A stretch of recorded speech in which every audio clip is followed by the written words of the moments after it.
Welcome on back to Skippers. Today we are going to look at 2 trade deadline winners and 2 losers. Going to look at it from a fantasy baseball perspective. So obviously 2 guys I think improved their situations and 2 guys' situations I think have gotten a lot worse. Subscribe, join the Discord. Let's get into these 4 players.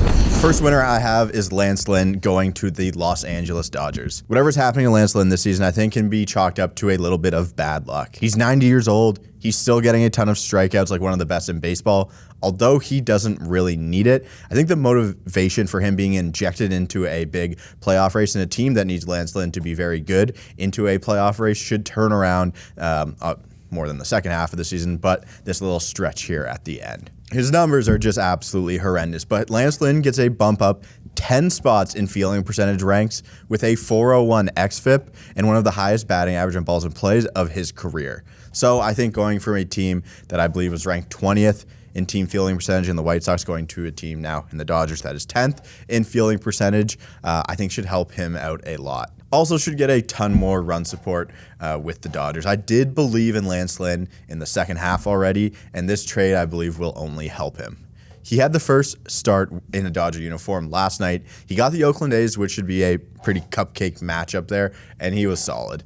Gave up 3 runs, all on solo shots, and struck out 7 over 7 innings. What is interesting about the Dodgers is they're the pitch lab. Everyone goes there and gets better, and what they did to his pitch mix was very intriguing. They bumped his 4-seam fastball usage about 30% from the rest of the season and basically took away his cutter. So if the Dodgers think cutter's a shitty pitch, throw your 4-seam fastball more, it's going to lead to more success. I think that Lynn will have that exact success. If anyone could turn around a season quickly, I believe in the Dodgers pitching guys to do that. So Lynn, I think, is a winner. One of my losers is going to be CJ Crone, now going to the Los Angeles Angels.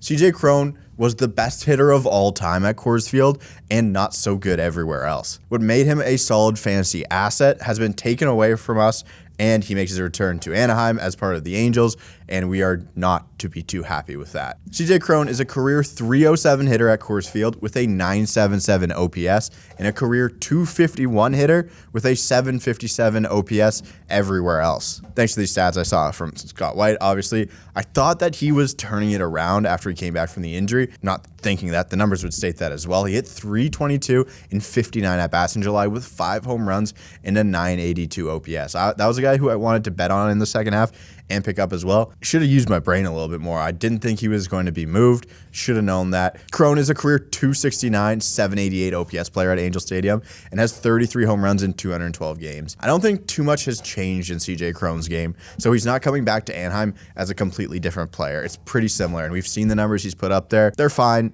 I don't think he's going to be the must-start player that he was at Coors over the years, but for me, CJ Crone has lost. The next winner, Munoz of the Mariners. Munoz has always had the best pure stuff in that Mariners bullpen and now has a clear path to saves thanks to the departure of Paul Sewald to Arizona. While he dealt with an injury to start this season and the walk numbers aren't the best, he has what it takes to be a back-end guy. Well over a strikeout per inning, still has an incredible whiff rate on his slider, and all 3 of his pitches return a batting average under 200. Munoz is running the best ground ball rate of his career at 62.5% and a left on base rate and batting average of balls in play. Munoz is running the best ground ball rate of his career at 62.5%, running a decent left on base rate and a batting average of balls in play of only 291.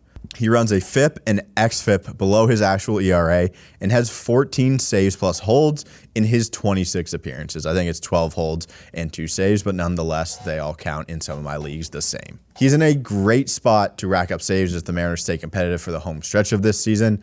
Although they did sell off a little bit, they kept most of their decent pieces, so I think maybe they go on a run. Munoz back into that pen can rack up a bunch of saves, and he's a nice high-priority reliever left. Obviously rostered a decent amount, 70% I believe. So if you need a reliever, you're that 30%. They don't have him rostered. I need to be picking him up.